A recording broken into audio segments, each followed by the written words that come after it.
This is Louis Armstrong, of course. I was reading your first letter to me. I have no idea how you found me. Really, I wasn't looking.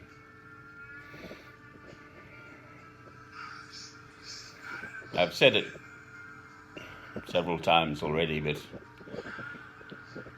I've pretty much come to accept that my path is not to have a home life with obviously a woman in my life, and the possibility of children and all of that, home and stuff.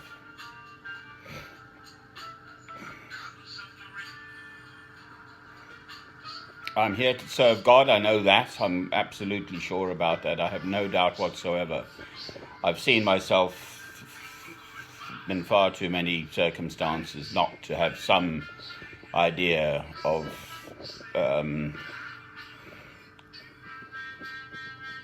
fact that God has been preparing me, continues to prepare me for some special purpose, which will become apparent in His time, in His way. And it is to do with the destiny of mankind. And as much as I'm a human being and mankind is there, but I'm quite sure that there is something that God wants me to do in this, His world, in His time. I'm quite sure about it. I have no doubt. My duty is to just keep my little act together in the meantime. Well, I hope I'll hear from you soon.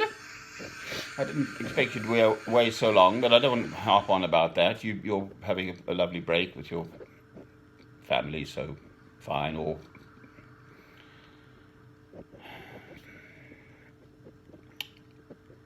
my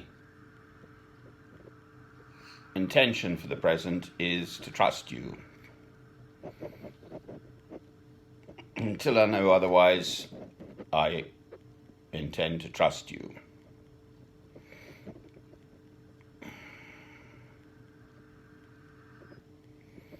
You've no idea what you're letting yourself in for, being with me. I am not your average, ordinary bloke. I just am not. I try to be pleasant and reasonable and loving and kind and thoughtful and all of that stuff. But I'm a hugely powerful spirit, which, if it comes to it, I do reveal. Some people get it.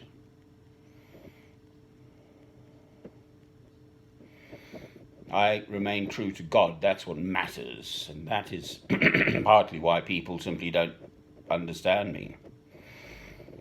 There has to be this love of God through Christ in our relationship. If it is to continue, it just has to be.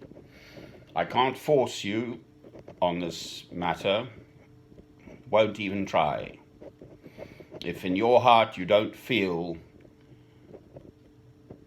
that, well, hopefully you will love me, but then in loving me, you're loving God through Christ. There can be no other way. I simply cannot be with someone close to me, as close as that, the closest person, another human being, that two human beings can be, a man and a woman, if there is not the love of God through Christ in the house. It simply wouldn't work. I know this. So put aside all other considerations. That comes first.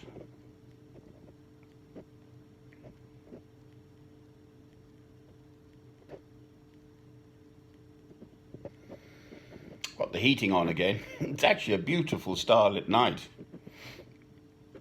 It was windy all day. So, again, I say, I really do have the money. Just sitting in the bank, accumulating. I spend less than comes in, so it just gets more by more, and I'm not interested in material things. I recognize one has to have a certain sort of bare minimum, but quite frankly, I love St. Francis of Assisi, who went for holy poverty, and I feel I already have too much. When I've been on this pilgrimage, I don't know how much I've spoken about that yet, but around the world for the last 11 years or something. Longer, really. It's the whole of the 30 years, quite frankly, since my life I was just a normal middle class fellow getting on with their life, working in an office in computing at that point, and I had my own little computing company and just ordinary things, material things, and there we are, my own home and all the rest of it, which then ever since has been turned on its head by my former wife. So you know about that bit. I'm just getting tired.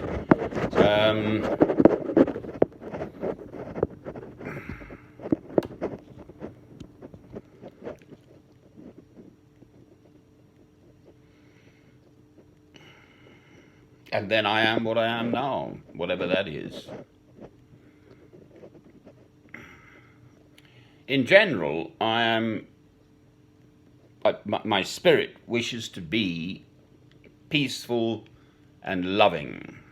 I make films occasionally and I say, peace be with you. My peace I give unto you. Those are Christ's words.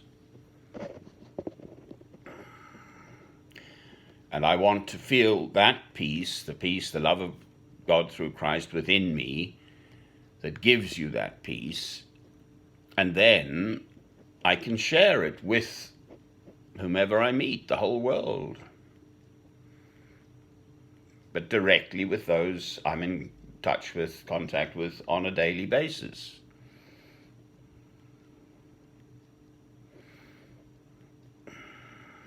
And for there to be peace, I attain it sometimes when I'm alone, but not always, shall we say.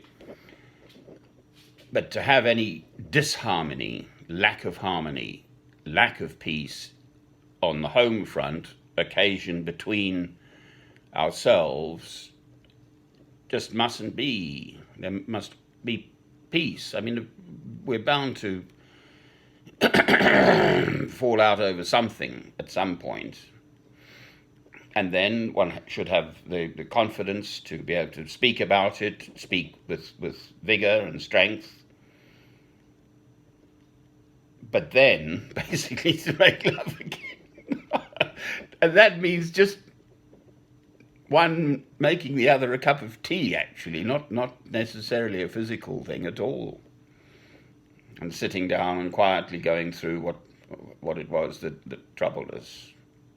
My mother had this way of looking at things, that you should never go to bed as a couple on an argument. You should always resolve it peacefully, or to the best conclusion that can be found on the day between yourselves, and you should go to bed together in harmony. And that's a good way to be in a relationship. You'd never go to sleep on an argument. I'll end on that one. I'll potter now. I listen to music at this time of the day. It's too early to do anything else. And I'll say again, money is not an object for me. If you feel you want to meet me, I can arrange that financially. And there'd be no need for you to be concerned about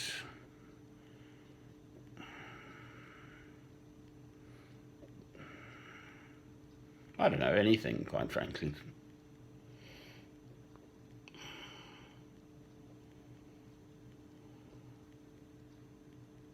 There we go. I look forward to hearing from you. Cheerio.